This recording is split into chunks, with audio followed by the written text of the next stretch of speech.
let's jump right into our discussion. Who wins this jump ball, Tony? Is this attendance boom that we're seeing right now in the league? Do you see this as a peak or a new floor that the league should be able to strive around?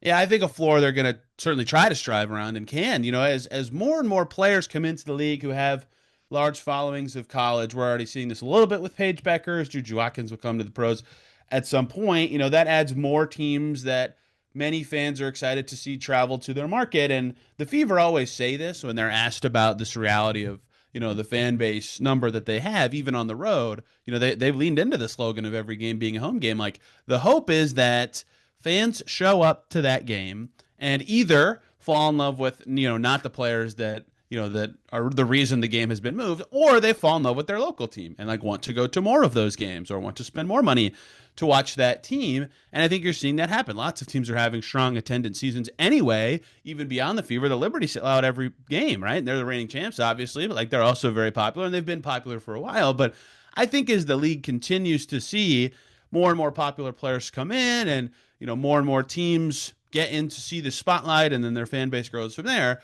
I think that this is what the league should hope the floor is, that they can keep adding to this and people continue to want to come and watch even when their team isn't playing an opponent that requires them to move arenas or play somewhere bigger. And I think you're starting to see that, and they have a few years to really like launch a plan for how to market those games to the locals, but I think they've done a pretty good job of it so far. Yeah, Tony, you and I are in lockstep. There's a lot of fans out there, especially OG WNBA fans out there, who don't want to have the discussion. And I would say understandably so.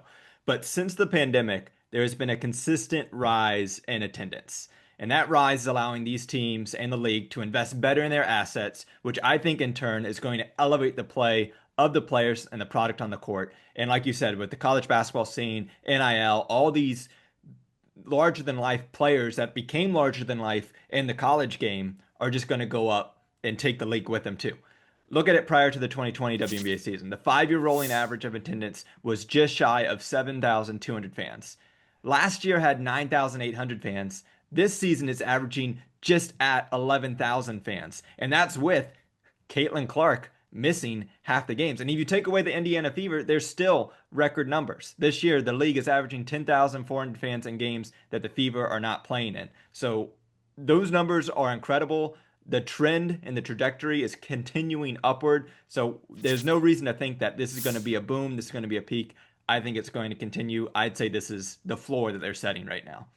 I would agree with that myself. Yeah, I think the non-fever stat is very important and real and true. And I think teams are realizing too that they could maybe have a bigger arena in some of these markets to like host more fans just like every night anyway, right? And that will naturally boost numbers as well. And if guess what, if people are paying for the seats still, the numbers will naturally go up. Not even related to who the opponents are. And we'll talk about this in some of our future themes. But yeah, Caitlin's absence has not slowed things down, and I think people would have been fearful of that. And I think the numbers would be higher, certainly if she had played in every game, obviously. But the fact that it's still crescendoing is great news for the league.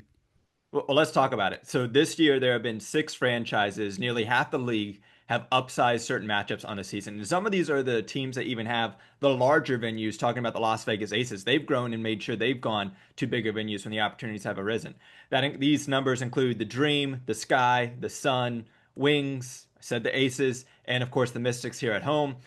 Typically, at least on the team side, it's a Herculean lift to try and change everything and move to those venues. We see all these big attendance numbers, but generally speaking, Tony, from your perspective, are you seeing this pay off for the teams? The games I've been to, certainly yes.